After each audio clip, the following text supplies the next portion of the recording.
Welcome to Her True Stories. If you're ready for a story about the most savage revenge you'll ever hear, then buckle up because today's tale will blow your mind. Hit that subscribe button right now because you're about to witness what happens when someone underestimates a woman who's been playing the long game her entire life. Picture this. You're sitting in your own living room, the same house where you raised your kids, where you built memories for over 30 years.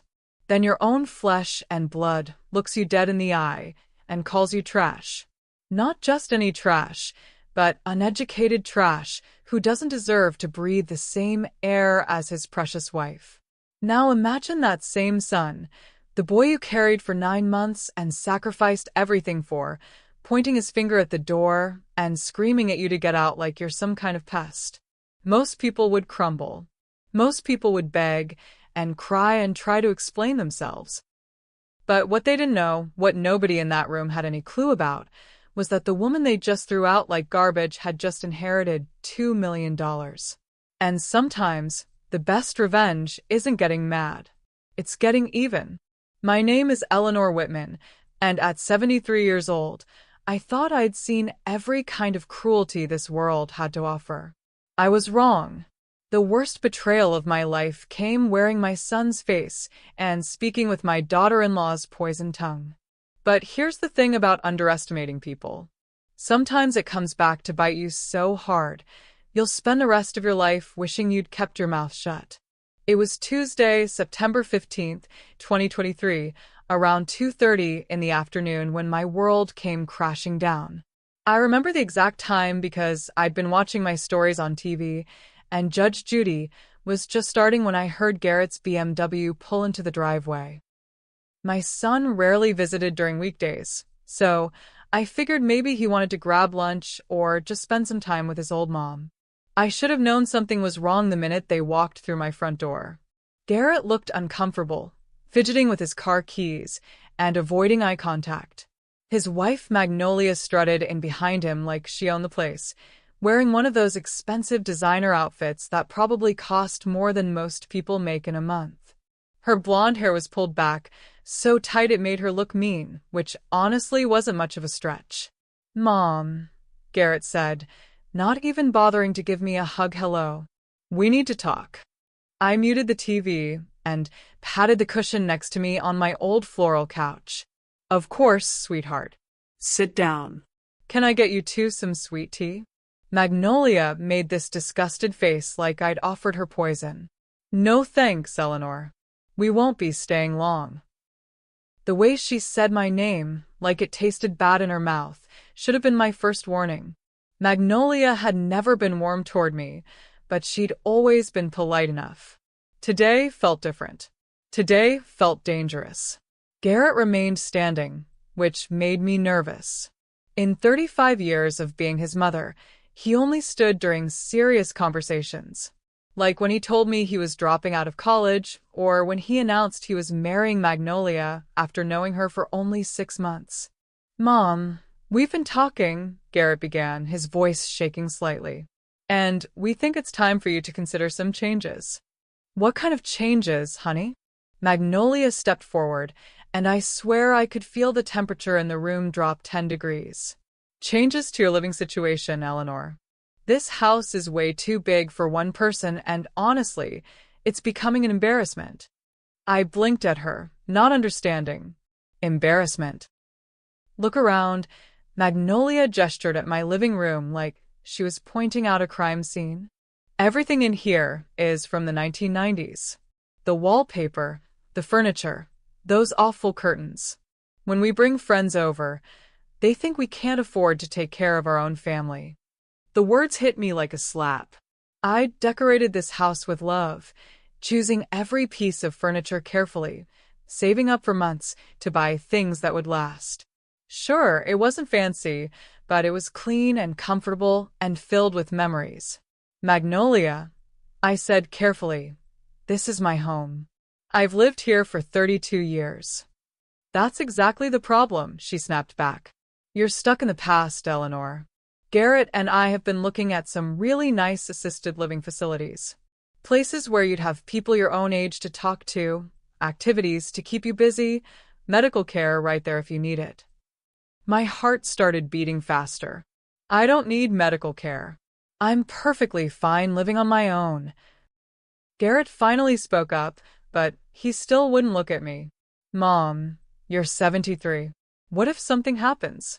What if you fall down the stairs or have a medical emergency and nobody's around to help? I have my neighbors. I have my phone. I have you. That's another thing, Magnolia interrupted. We can't be expected to drop everything every time you need something. Garrett has a demanding job, and I have my own responsibilities. We're not getting any younger either, you know. I stared at my son, waiting for him to defend me, to tell his wife that she was being ridiculous. Instead, he nodded along like a puppet. How much would this assisted living place cost? I asked, though I was pretty sure I already knew the answer. Don't worry about the money, Garrett said quickly. We'll handle all that. With what money, exactly? You two are already stretched thin with your mortgage and car payments. Magnolia's face turned red. That's none of your business, Eleanor. It is my business if you're planning to use my money to pay for it. The silence that followed was deafening. I could practically see the wheels turning in Magnolia's head as she realized I wasn't going to be as easy to manipulate as they'd hoped. Mom, Garrett said, his voice taking on that whiny tone he'd used as a child when he wasn't getting his way. We're trying to help you here. We're thinking about your future, your safety, your happiness. My happiness? I laughed, though the sound held no joy. You think shipping me off to some old folks' home is going to make me happy? It's not an old folks' home, Magnolia snapped. It's a luxury senior community with golf courses and swimming pools and gourmet dining. People pay good money to live in places like that. Then maybe you two should move there instead. And then Magnolia lost it completely. Her mask of fake concern slipped, and I saw the real woman underneath. The woman who'd been eyeing my house, my furniture, my life like it was all just stuff she could rearrange to suit her needs. Listen here, you stubborn old woman, Magnolia hissed, stepping closer to my chair. This isn't a discussion. This isn't us asking for your permission. We've already put a deposit down on a room at Sunset Manor, and we've contacted a realtor about putting this house on the market. The words hit me like a physical blow. You did what? We're doing what's best for everyone, Garrett said, but his voice cracked like he didn't even believe it himself. The house needs too much work, Mom. The roof is leaking, the kitchen appliances are ancient, and the whole place smells like old lady perfume. I felt tears starting to burn behind my eyes, but I refused to let them fall. Not in front of these two. Not when they were already treating me like I was weak and helpless. This is my house, I said quietly. You can't just sell it without my permission. Magnolia's laughter was the cruelest sound I'd ever heard. Actually, we can. Garrett is your only child and your next of kin. If we can prove that you're not mentally competent to make decisions about your own welfare, we can get power of attorney and do whatever we think is best. The threat hung in the air like smoke. They were talking about having me declared mentally incompetent so they could steal my house and everything I'd worked for my entire life. You wouldn't dare, I whispered. Try us, Magnolia shot back. We've already talked to a lawyer. All we need is a doctor to say you're suffering from age-related cognitive decline, and boom, everything becomes our responsibility to manage. I looked at my son, this man I'd raised from a baby, hoping to see some trace of the loving boy he used to be. Instead, I saw a stranger. A weak, greedy stranger who was willing to destroy his own mother to make his wife happy. Garrett, I said, my voice barely audible. How can you let her talk to me like this? For just a moment, something flickered in his eyes. Shame, maybe, or regret. But then Magnolia grabbed his arm, and the moment passed. Don't try to guilt-trip him, Eleanor, she said. Garrett knows I'm right. You're becoming a burden, and frankly, we're tired of pretending otherwise.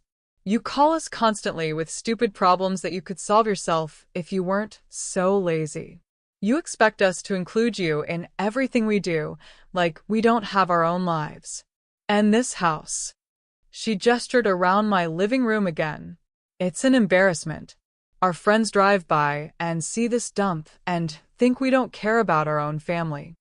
Each word was designed to cut deep, and they were working. I felt smaller and smaller with every sentence, like I was shrinking into my own chair. I never asked you for anything I couldn't handle myself, I said weakly. Really? Magnolia pulled out her phone and started scrolling. Let's see. Last month you called Garrett because your garbage disposal was making a weird noise. The month before that, you needed help moving your dresser because you wanted to rearrange your bedroom.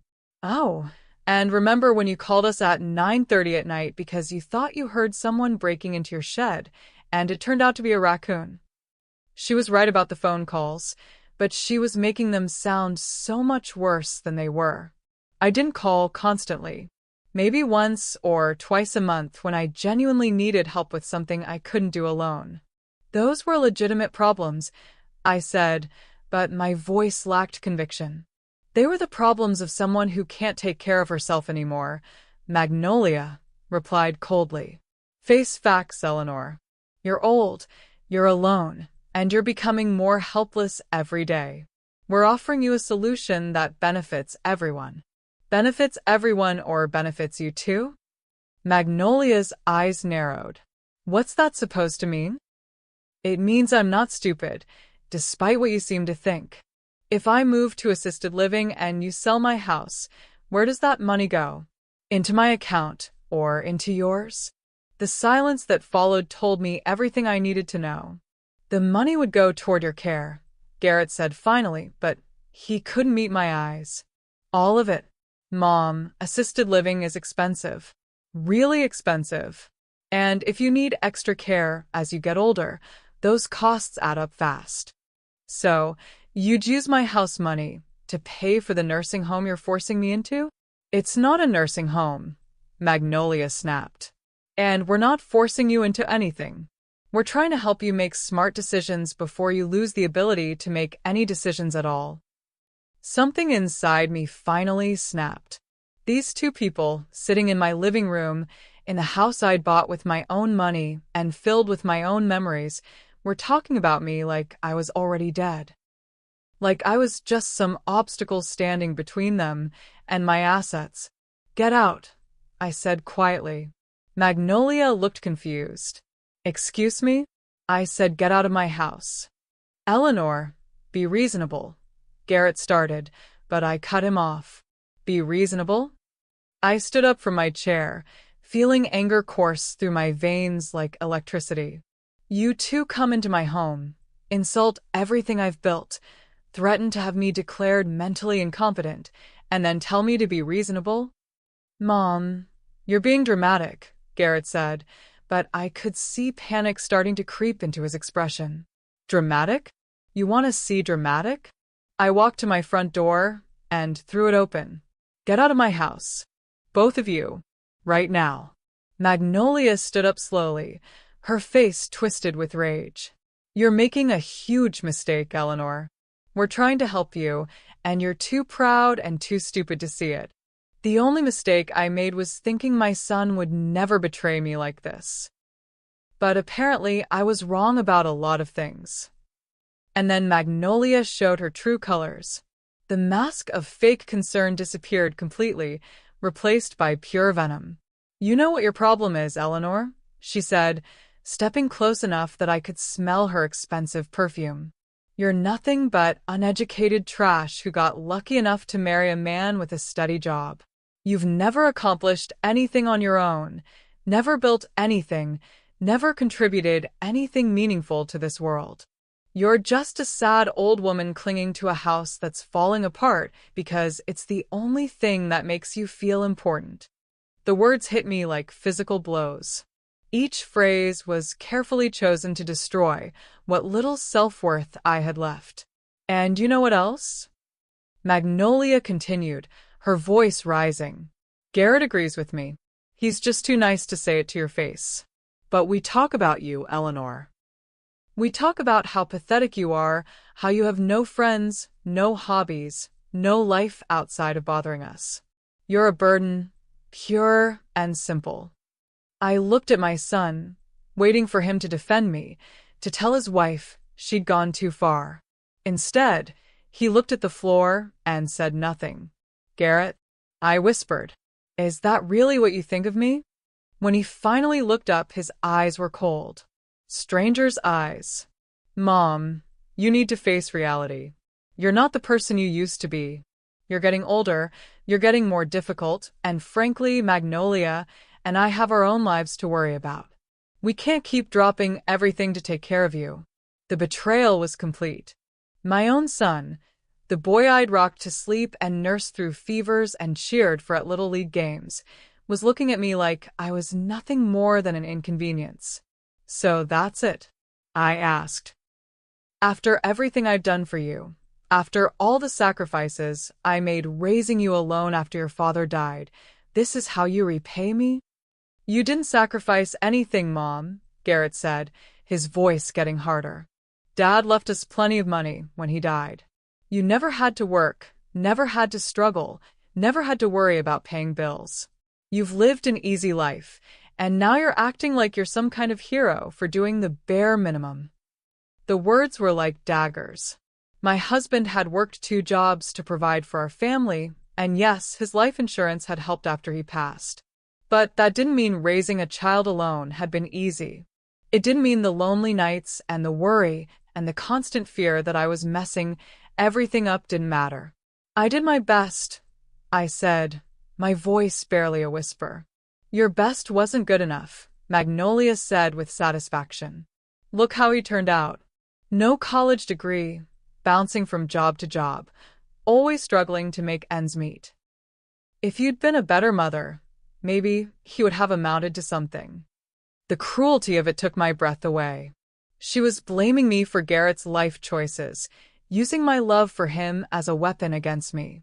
I want both of you out of my house right now, I said, my voice stronger. Fine, Magnolia said, grabbing her purse. But don't come crying to us when you fall down those stairs and lie there for 3 days before someone finds you. Don't call us when your car breaks down or your electricity goes out or you can't figure out how to work your own television.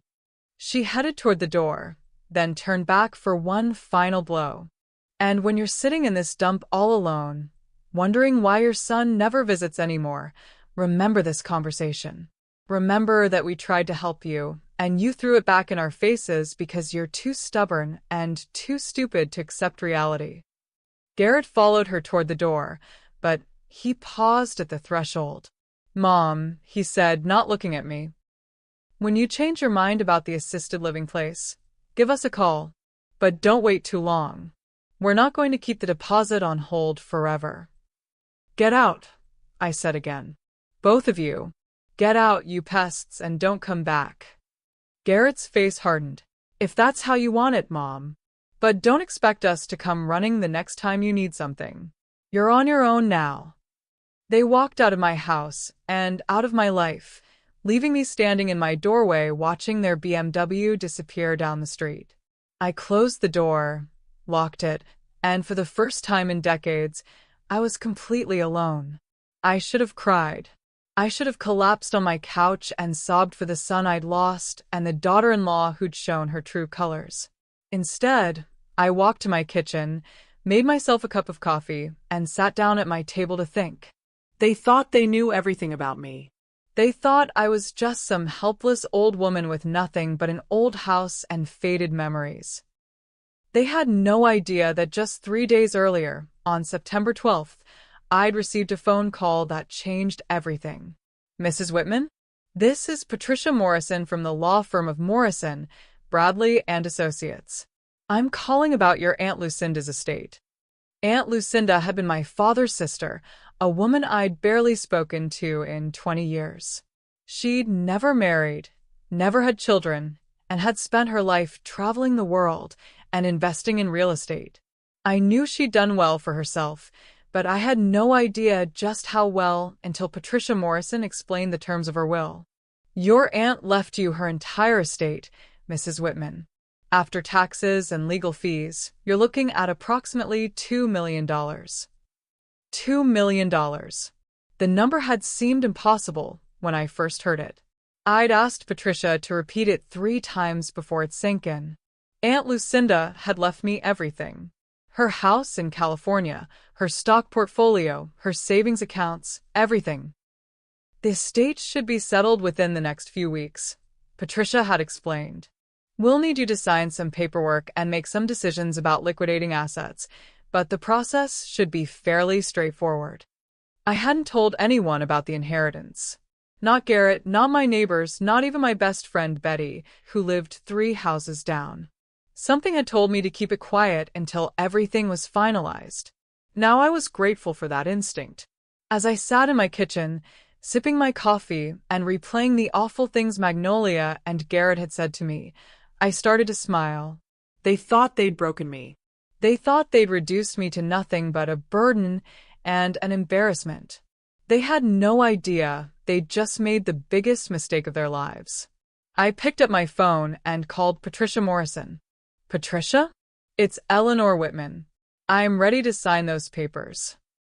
The next morning, September 16th, I drove to Patricia's office and signed document after document, officially becoming a millionaire. The feeling was surreal. One day I was supposedly uneducated trash. The next day I had enough money to buy and sell people like Magnolia 10 times over. What are your plans for the inheritance, Mrs. Whitman? Patricia asked as we finished up the paperwork. I'm thinking about buying a beach house, I said. Somewhere warm where I can relax and enjoy my retirement. That sounds wonderful. Have you considered Florida? The real estate market there has some excellent opportunities for someone in your position. Florida. The idea appealed to me immediately. Warm weather, beautiful beaches, and most importantly, 2,000 miles away from my ungrateful son and his poison wife. That afternoon, I called a real estate agent in Naples, Florida, named Jennifer Walsh. She was enthusiastic and knowledgeable, and when I explained that I was looking for a house near the beach with a budget of up to $1 million, her excitement was obvious. Mrs. Whitman, I have several properties that would be perfect for you, Jennifer said. Would you be interested in a virtual tour? I can show you homes via video call, and if you find something you like, we can arrange an in-person visit.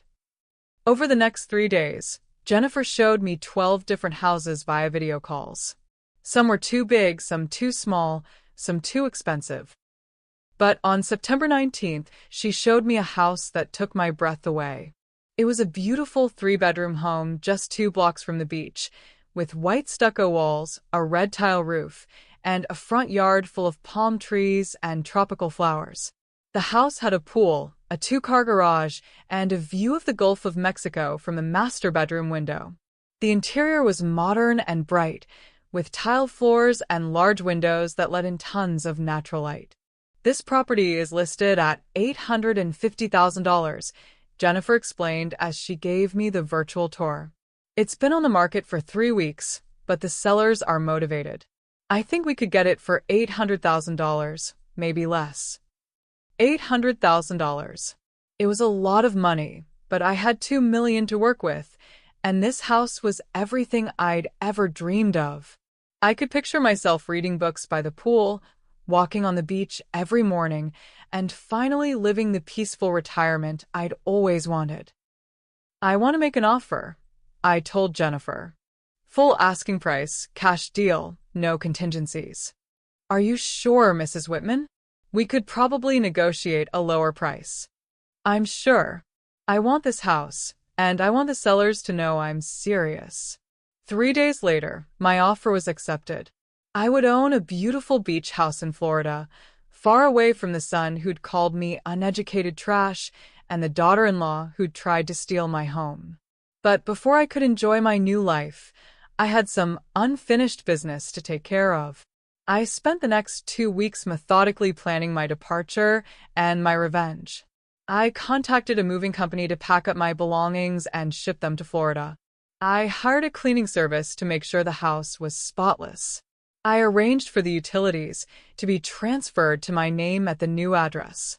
Most importantly, I hired a private investigator named Rex Thornton to do some digging into Garrett and Magnolia's finances.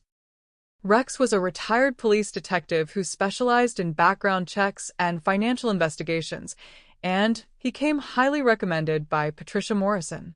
I need to know everything, I told Rex during our first meeting at his office on September 23rd. Their debts, their assets, their spending habits, everything.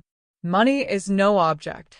Rex was a man in his early 60s with gray hair and sharp eyes that had seen everything.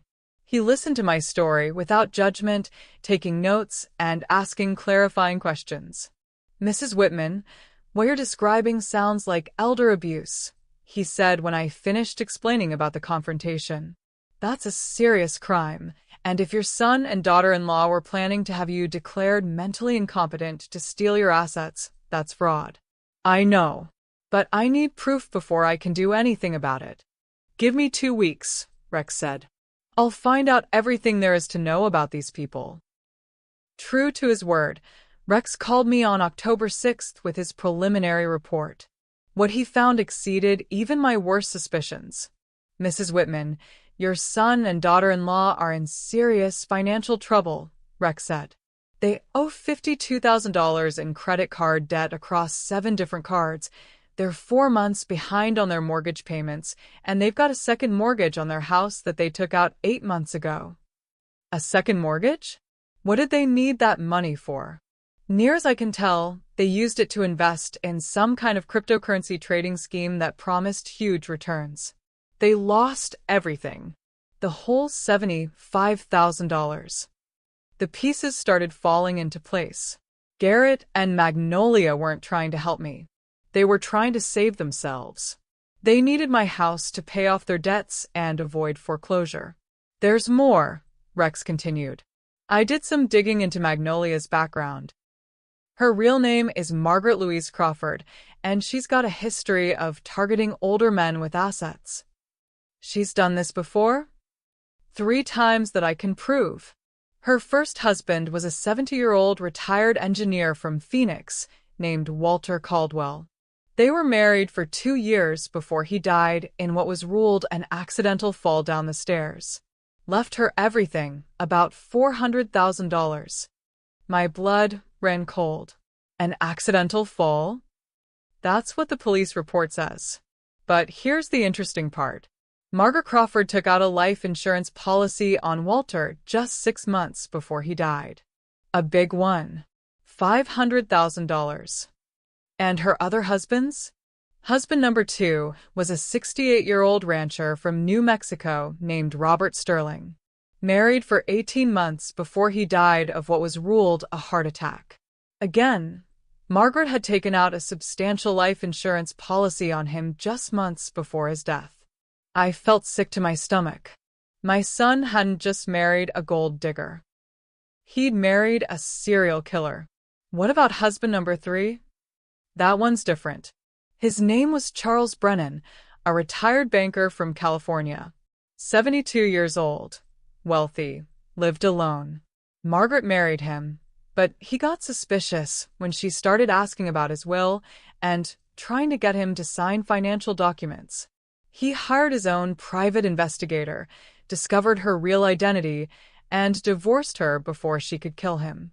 But not before she'd managed to steal $60,000 from his bank accounts. So, she's done this at least 3 times. At least. I'm still digging, but I suspect there are more victims. The pattern is always the same.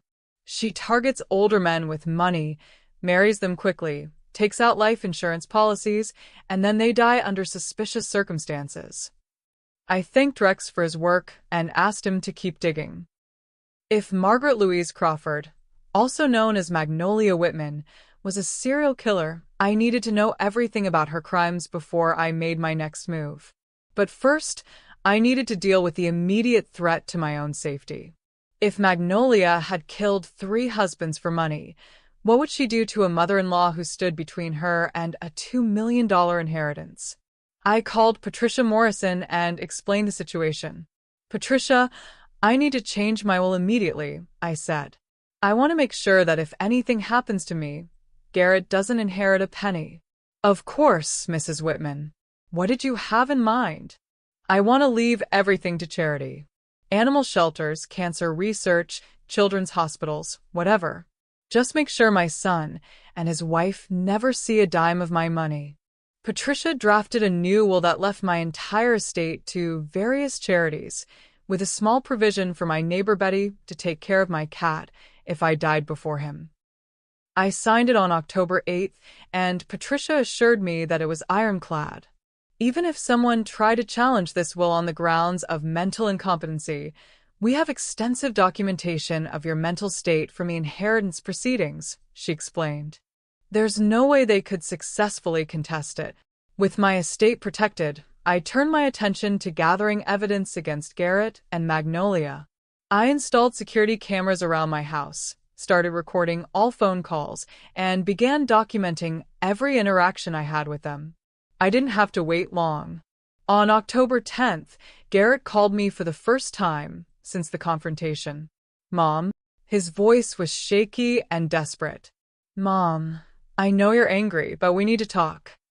I'm sorry, I said calmly, making sure my recording app was running. Who is this? Mom, it's me. It's Garrett, your son. Oh, I don't think so. My son called me uneducated trash and threw me out of my own house. I don't have a son anymore. Mom, please. I'm calling because we're in trouble. Real trouble. We might lose our house. That sounds like a personal problem, Garrett. Mom, the bank is threatening to foreclose. We're behind on our mortgage payments, and they're saying we have 30 days to catch up, or they'll start the foreclosure process. I let the silence stretch out, savoring his desperation. How much do you owe? I asked finally. $18,000 in back payments, plus penalties and fees. Mom, I know we said some harsh things, but we're family. You can't let us lose our house. Actually, I can. You made it very clear that you don't consider me family anymore. Mom, please. Magnolia is beside herself. She's crying every day, worried about what's going to happen to us. Maybe she should have thought about that before she called me uneducated trash. We didn't mean those things, Mom. We were just worried about you, and we handled it badly. But you can't destroy our lives over one argument. One argument. He was still trying to minimize what they'd done to me. Garrett, you and your wife spent an hour in my living room telling me I was worthless, that I was a burden, that I was too stupid to live on my own. You threatened to have me declared mentally incompetent so you could steal my house. That wasn't an argument. That was abuse. We were just trying to help you. No, you were trying to help yourselves. But here's the thing, Garrett. I know about your debts. I know about your cryptocurrency investments. I know about your wife's real name and her history of marrying men for their money. The silence on the other end of the line told me everything I needed to know. Mom, I don't know what you think you know, but I know that Margaret Louise Crawford has been married 3 times before, and all 3 of her previous husbands died under suspicious circumstances. I know she took out life insurance policies on them just months before they died. I know she's a con artist and probably a murderer. That's impossible. Magnolia would never.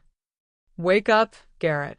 Your wife is a professional criminal who targeted you because of your family's money. She's been planning to kill me and inherit my estate through you. Mom, you're scaring me. This doesn't sound like you. Maybe we should take you to see a doctor. Don't you dare, I interrupted. Don't you dare try to gaslight me about my mental state. I'm thinking more clearly than I have in years. I hung up the phone and immediately called Rex Thornton. Rex, I need you to find out everything you can about Margaret Louise Crawford's current activities. I think she might be planning something, and I need to be prepared. I'm already on it, Mrs. Whitman. I've been monitoring her social media accounts and her financial transactions. She's been researching poisons that can mimic heart attacks and shopping for life insurance policies. The confirmation of my worst fears sent chills down my spine. Magnolia wasn't just a gold digger. She was actively planning my murder. What kind of poisons? Digitalis, potassium chloride, things that would be hard to detect in an autopsy unless the coroner knew specifically what to look for. She's also been researching your medical history and your daily routines. How is she getting my medical information? She listed herself as your emergency contact at her doctor's office and claimed to be concerned about your mental state. The office gave her information about your recent visits and medication history. The violation felt even worse than the physical threats. Magnolia had been systematically gathering information to use against me, building a case for my incompetency while simultaneously planning my death. Rex, I want to set a trap. I want to catch her in the act and make sure she goes to prison for the rest of her life. Mrs. Whitman, that's extremely dangerous. If she's planning to kill you, we should go to the police right now. With what evidence? Everything we have is circumstantial. We need proof of her criminal intent, and the only way to get that is to let her make a move. Rex was quiet for a long moment. What did you have in mind? I explained my plan. It was risky, but it was the only way to ensure that Magnolia would be caught red-handed and sent to prison for her crimes. I'll need your help to pull this off, I told Rex. And we'll need to involve the police, but only at the right moment. This is either brilliant or suicidal, Mrs. Whitman. After what they've put me through, I'm willing to take that chance. On October 12th, I put my plan into motion. I called Garrett and left a voicemail that was designed to bait Magnolia into action. Garrett, it's your mother. I've been thinking about our conversation, and I realize I may have overreacted. I'm willing to discuss the assisted living situation, but first, I need to show you something important. I've discovered some documents in your father's papers that I think you should see. They involve your inheritance and some financial arrangements you don't know about.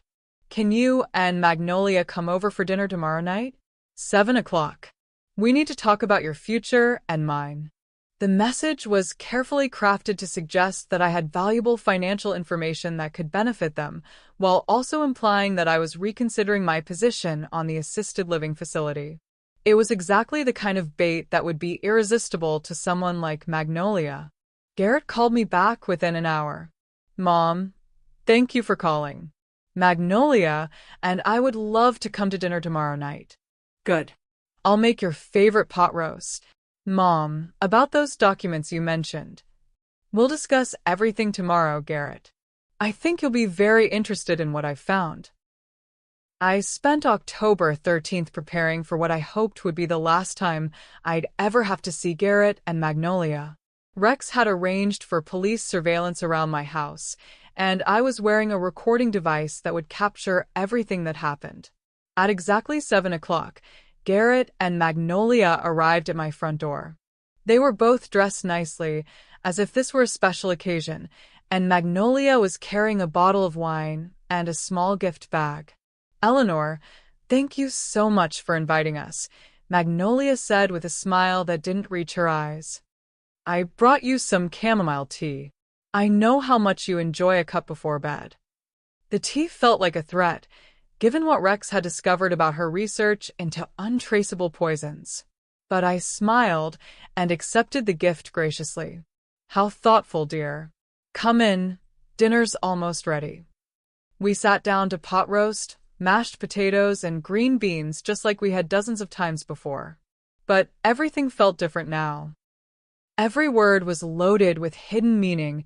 Every gesture was part of a larger game.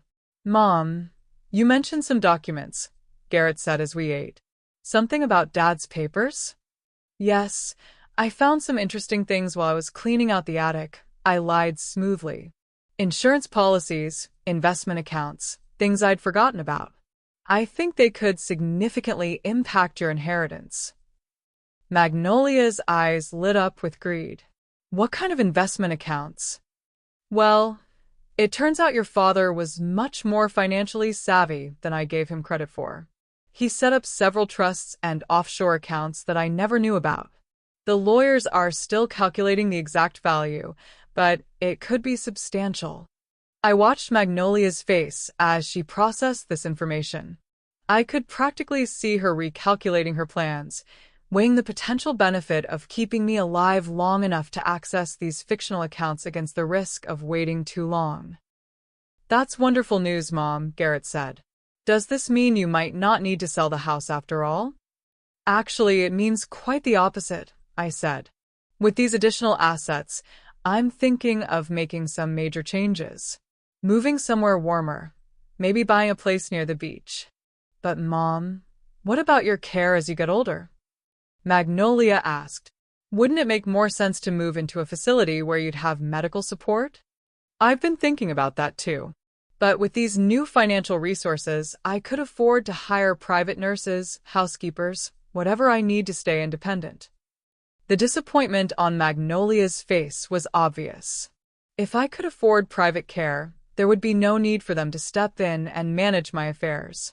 "Could we see these documents?" Magnolia asked. "I mean, just to help you understand what you're dealing with? Financial planning can be so complicated."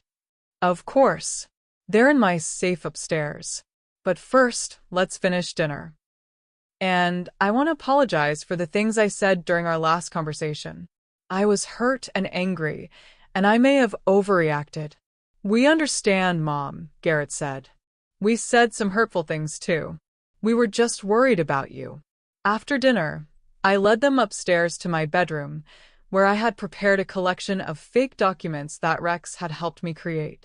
Bank statements, insurance policies, trust agreements, all designed to look legitimate while being completely fictional. "Here they are," I said, opening my safe and pulling out a manila folder. "Your father was apparently much more secretive about his finances than I realized." Magnolia practically grabbed the folder from my hands, her eyes scanning the documents with obvious excitement. Garrett looked over her shoulder, and I could see both of them calculating numbers in their heads. "Mom, this is incredible," Garrett said. "Do you realize what this means?" "It means I'll be financially comfortable for the rest of my life," I said. "And it means you two don't need to worry about taking care of me anymore." That was exactly the wrong thing to say, from Magnolia's perspective. If I didn't need their care, they'd have no way to gain control of my assets. "Eleanor, even with all this money, you'll still need family support," Magnolia said carefully. "Financial resources can't replace human connection and care." "You're absolutely right," I agreed. "That's why I've decided to make some changes to my will." Both Garrett and Magnolia froze. "What kind of changes?" Magnolia asked, her voice tight. "Well, with these additional assets, I want to make sure everything is distributed properly. I'm thinking of setting up a charitable foundation, maybe leaving the bulk of the estate to causes I care about." Magnolia's mask slipped for just a moment, and I saw pure rage flash across her face before she composed herself. "That's very generous of you, Eleanor. But shouldn't you leave something for Garrett? He is your only child." "Oh, I'll leave him something, of course. But with all this money, I think it's important to give back to the community. Don't you agree?" The tension in the room was thick enough to cut with a knife. Magnolia was realizing that her carefully laid plans were falling apart, and I could see her trying to figure out how to salvage the situation. "Eleanor, could I speak with you privately for a moment?" Magnolia asked. "Maybe we could step into the hallway?" "Of course, dear." We left Garrett studying the fake documents and walked into the hallway outside my bedroom. Magnolia's friendly demeanor disappeared immediately. "Listen to me very carefully, you old fool," she hissed, her voice low and venomous. "I know exactly what you're trying to do, and it's not going to work. I'm sorry, I don't understand what you mean. Don't play dumb with me. You think you're so clever, but I've been playing this game a lot longer than you have. I know all about your little inheritance, and I know you're trying to cut us out." So she knew about Aunt Lucinda's money. Interesting. "I still don't know what you're talking about, Magnolia." "My name isn't Magnolia, you stupid woman. It's Margaret, and I've killed 3 men who try to play games with me.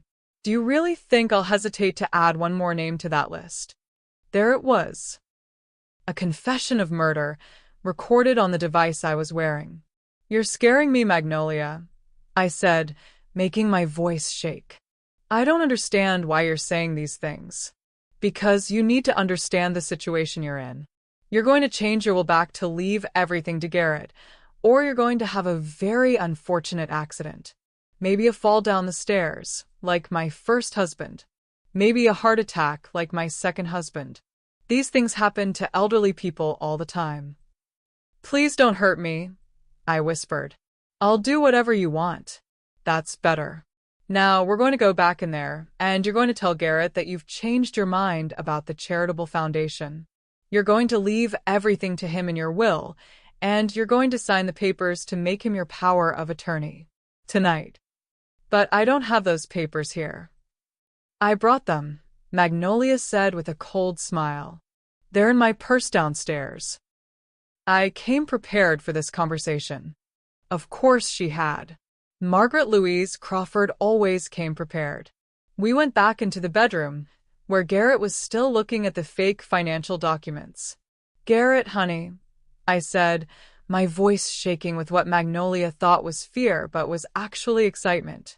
I've been thinking about what you said about my care, and I think you're right. Maybe I do need more support than I realize. Really, Mom? Yes. And I want to make sure you're taken care of too.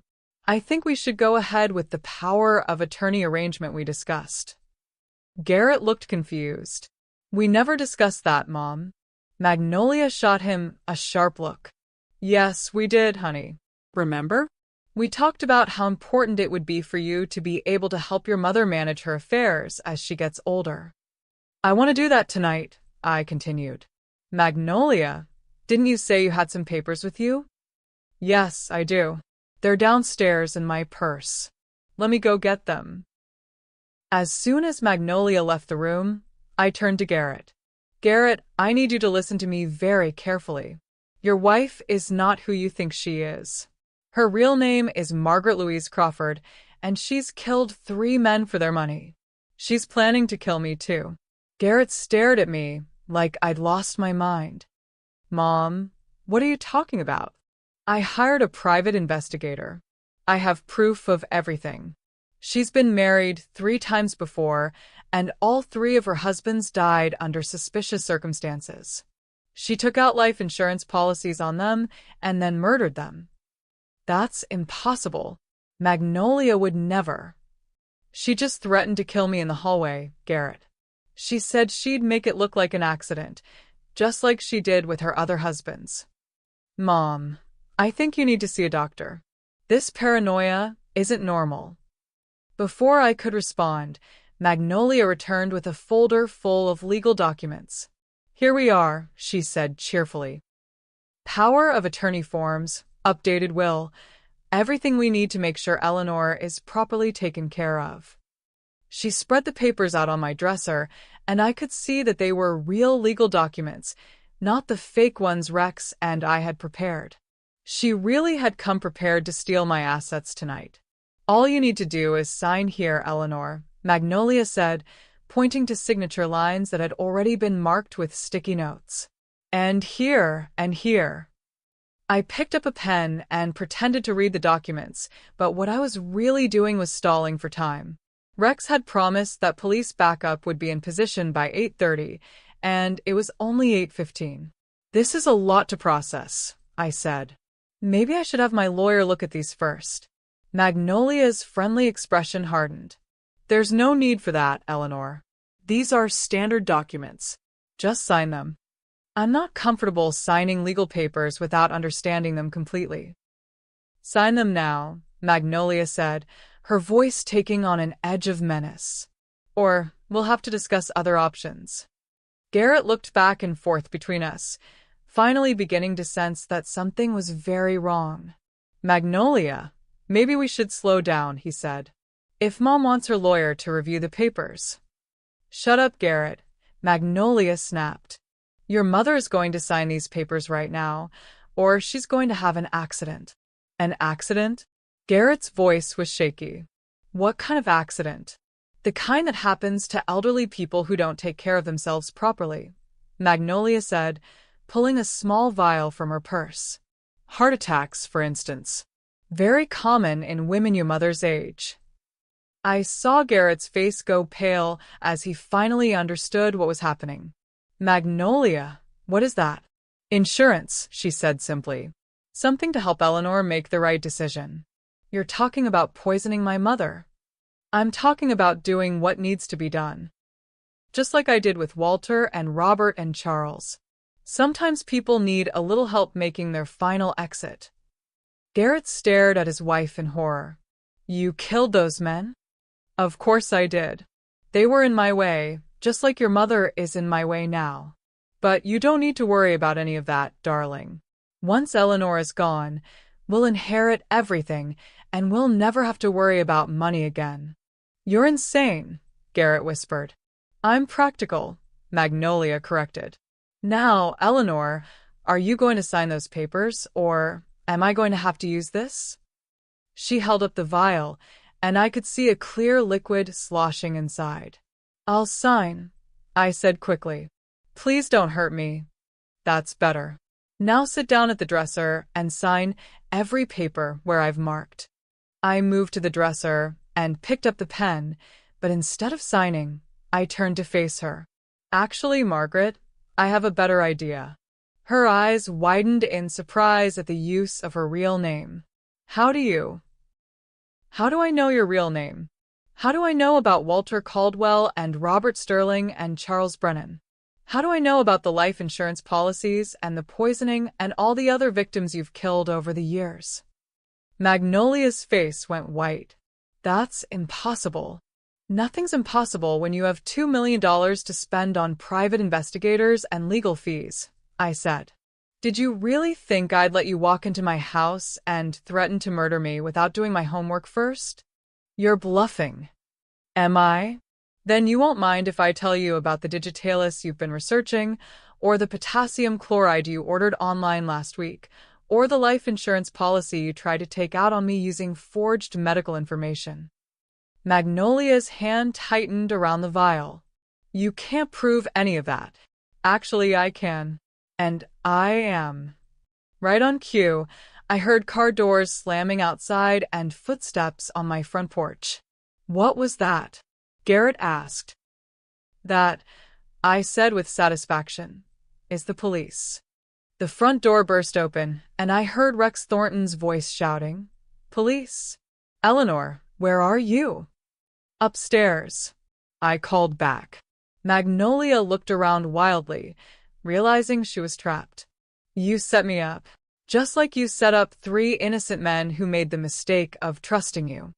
Police officers appeared in my bedroom doorway, led by Rex and a detective named Lieutenant Sarah Martinez. Mrs. Whitman, are you all right? Lieutenant Martinez asked. I've fine. But you'll want to arrest Margaret Louise Crawford for threatening to murder me, and for the murders of Walter Caldwell, Robert Sterling, and Charles Brennan. Magnolia tried to run, but there was nowhere to go. The officers quickly surrounded her and took the vial from her hand. Margaret Louise Crawford, Lieutenant Martinez said, You're under arrest for attempted murder, conspiracy to commit fraud, and suspicion of murder in connection with the deaths of 3 men in Arizona, New Mexico, and California. As they read Magnolia her rights and led her away in handcuffs, she turned back to look at me with pure hatred in her eyes. This isn't over, you old bitch, she snarled. Actually it is, I replied calmly. Enjoy prison, Margaret. I hear they don't treat serial killers very well in there. Garrett stood in my bedroom, staring at the handcuffs around his wife's wrists as she was led away. Mom, he said, his voice barely a whisper. I had no idea. I swear to you, I had no idea what she was. I know you didn't, Garrett. You were a victim too. But the things we said to you, the way we treated you. You were being manipulated by a professional con artist and murderer. She knew exactly how to push your buttons and make you do what she wanted. Garrett sank down onto my bed, his head in his hands. I called you uneducated trash. I threw you out of your own house. I threatened to have you declared mentally incompetent. How can you ever forgive me? I sat down next to my son and put my arm around his shoulders. Because you're my son and I love you. Because I know the difference between someone who's evil and someone who's been fooled by evil. Because Margaret Louise Crawford is very good at what she does, and you're not the first person she's manipulated. I feel so stupid. All those times she insisted we ask you for money, all those conversations about your house and your finances. She was planning this from the beginning, wasn't she? From the day she met you, probably. Rex found evidence that she'd been researching our family for months before you two even started dating. Garrett looked up at me with tears in his eyes. Can you ever trust me again? That's going to take time, Garrett. A lot of time. What you said and did hurt me deeply, even if you were being manipulated. But the fact that you're asking that question tells me there's hope. If you're enjoying this incredible story of justice and redemption, make sure you hit that subscribe button and ring the notification bell. Trust me, you don't want to miss our other amazing true stories about women who refuse to be victims. Over the next few months, the full extent of Margaret Louise Crawford's crimes became clear. The FBI investigation revealed that she had been operating under multiple identities for over 15 years, and they suspected her of at least 6 murders across 4 different states. The evidence against her was overwhelming. In addition to the recorded confession I had captured, investigators found detailed plans for my murder hidden in her computer, along with research into various untraceable poisons and methods for forging medical documents. They also found evidence linking her to the deaths of her 3 previous husbands, including emails discussing life insurance payouts and internet searches for ways to cause heart attacks and falls that would appear accidental. On December 15, 2023, Margaret Louise Crawford pled guilty to attempted murder in my case and accepted a plea deal that would allow her to avoid the death penalty in exchange for providing information about her other victims. She was sentenced to life in prison without the possibility of parole. Garrett was cleared of any criminal wrongdoing, as investigators determined that he had been genuinely unaware of his wife's criminal background and murderous intentions. But the psychological damage was severe. Mom, I keep thinking about all the times she suggested we ask you for money, he told me during one of our conversations in January 2024. All the times she talked about how difficult you were becoming, how we needed to take control of your finances for your own good. I thought she was being caring and responsible, but she was really just setting up the con. She's a professional, Garrett. She's been doing this for years, and she's very good at manipulation. But I should have seen through it. I should have protected you instead of attacking you. We were sitting in my new house in Naples, Florida, where I had moved in November 2023. The house was everything I had dreamed of and more, with beautiful views of the Gulf of Mexico and a peaceful atmosphere that felt like a world away from the nightmare I had escaped. Garrett had driven down from Oklahoma, where he was living with his cousin while he rebuilt his life after losing his job and his house in the aftermath of the scandal. I've been going to therapy, he said, watching the waves roll in from my pool deck. Trying to understand how I let myself be manipulated so completely. What does your therapist say? That Margaret targeted my insecurities about money and success. That she knew exactly which buttons to push to make me feel like I was failing as a son and as a provider. She convinced me that taking care of you was a burden that was holding me back from achieving success. And how do you feel about that now? Like I was an idiot. Like, I threw away the most important relationship in my life for a woman who was planning to murder you and steal your money. I reached over and took his hand. You weren't an idiot, Garrett. You were a victim. The only difference between you and Margaret's previous husbands is that you're still alive. But they didn't abuse their own mothers. No, but they probably would have if Margaret had convinced them it was necessary. That's what she does. She finds people's weaknesses and exploits them. We sat in comfortable silence for a while, watching the sunset paint the sky in shades of orange and pink. Mom, Garrett said eventually, I want to make this right. I want to earn your forgiveness and your trust. What did you have in mind? I want to work with victim advocacy groups, help other families recognize the signs of elder abuse and financial exploitation. I want to use what happened to us to help other people avoid the same mistakes. That sounds like a good start. And I want to pay you back for the emotional damage I caused. I know I can't undo what I said or did, but I want to try to make amends. Garrett, the best way you can make amends is to become the kind of person I can be proud of again. The kind of person who would never treat his mother the way you treated me. I'm working on that every day. And he was. Over the following months, Garrett threw himself into volunteer work with elder advocacy organizations. He spoke at conferences about the warning signs of elder abuse, sharing our story as a cautionary tale about how easily families could be manipulated by predators. He also started a support group for family members of financial exploitation victims, helping other people work through the guilt and shame of being manipulated into harming their own loved ones. In March 2024, he called me with exciting news. Mom, I've been offered a job with the National Center on Elder Abuse. They want me to be a program coordinator, helping develop educational materials and outreach programs. That's wonderful, Garrett. I'm proud of you. It doesn't pay much, but it's meaningful work. And it's a chance to turn the worst experience of my life into something that can help other people. That's all anyone can ask for. By the summer of 2024, our relationship had begun to heal. Garrett visited me in Florida regularly, and we talked on the phone every week. The trust was slowly rebuilding, one conversation at a time. But the real test came in August, when I received some unexpected news from my doctor. Mrs. Whitman, I'm afraid the test results show that you have early-stage pancreatic cancer, Dr. Williams told me during what I thought was a routine checkup. It's treatable, but you're going to need surgery and chemotherapy. The diagnosis was devastating, but not because I was afraid of dying. At 74, I'd lived a full life, and I wasn't afraid of what came next. What scared me was the possibility of becoming the burden that Garrett and Margaret had accused me of being.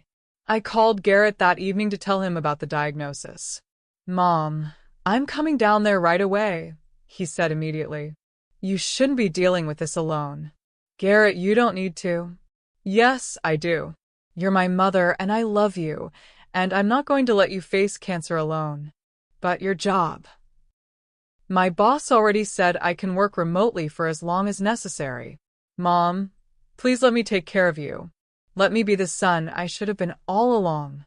So Garrett moved to Florida to help me through my treatment. He drove me to doctor's appointments, helped me manage the side effects of chemotherapy, and took care of the house when I was too weak to do it myself. He never once complained about the inconvenience or the expense. He never made me feel like a burden or suggested that I should consider assisted living. He was patient, caring, and devoted in a way that reminded me of the little boy I had raised. You know, I told him one day as we sat by the pool after a particularly difficult chemo session, this is exactly the kind of care I needed when you and Margaret were trying to convince me to move into a nursing home. I know, Mom, and I'm so sorry we didn't see that then. The difference is, you're helping me because you love me, not because you want something from me. I do want something from you, Garrett said quietly. What's that? I want your forgiveness.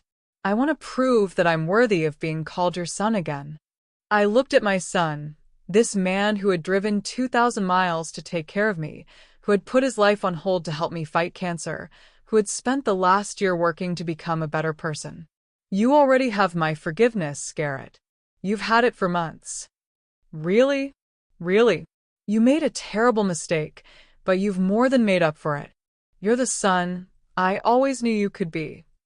We both cried then, sitting by my pool in the Florida sunshine, finally healing from the wounds that Margaret Louise Crawford had inflicted on our family. My cancer treatment was successful. By December 2024, I was in remission, and the doctors were optimistic about my long-term prognosis. Garrett had returned to his job in Oklahoma, but he visited every month and called me every day. Our relationship was stronger than it had ever been, built on a foundation of honesty and mutual respect that we had never had before. On the one-year anniversary of Margaret's arrest, Garrett called me with news that brought our story full circle. "Mom, I just got word from the FBI. Margaret tried to escape from prison last week." "Did she succeed?" "No, she was caught before she made it off the grounds. But here's the interesting part. She was trying to get to a car that was waiting for her outside the prison fence.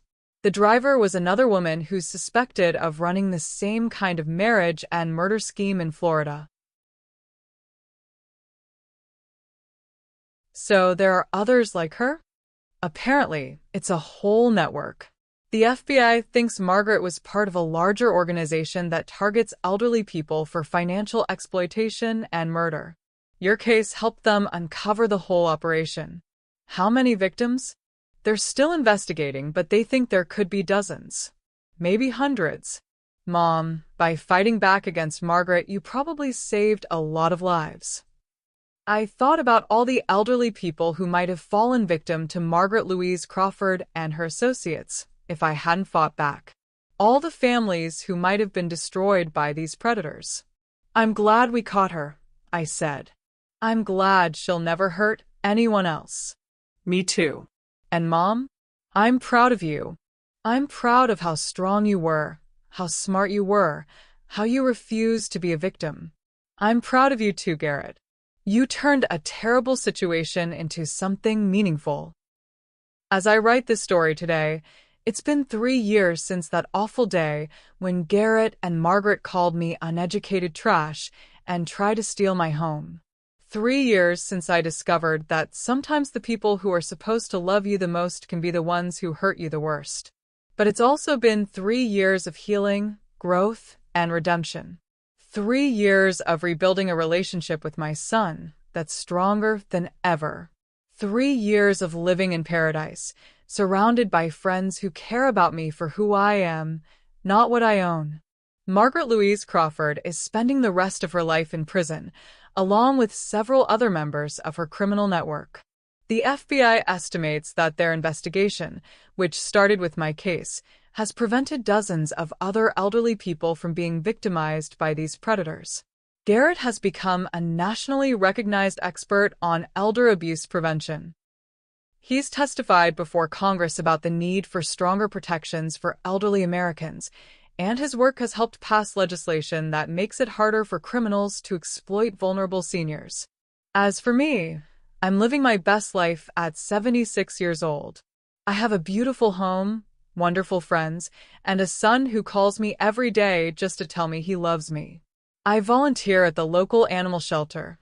I've learned to paint watercolors, and I'm even dating a lovely gentleman named Frank who treats me like a queen. But most importantly, I've learned that you're never too old to start over, never too old to fight back, and never too old to demand the respect you deserve. Garrett and Margaret thought they were dealing with a weak, helpless old woman who could be easily intimidated and manipulated. Instead, they discovered that Eleanor Whitman was nobody's victim. And you know what? That knowledge has made all the difference. Thanks for joining me on this incredible journey of survival, revenge, and ultimately, redemption. If this story inspired you, please hit that subscribe button and ring the notification bell to join our community at Her True Stories. We share amazing tales of brave women who refuse to let anyone define their worth or limit their possibilities. Remember, you're stronger than you know, and it's never too late to write a new chapter in your life story. Until next time, this is Her True Stories, where every ending is really just a new beginning.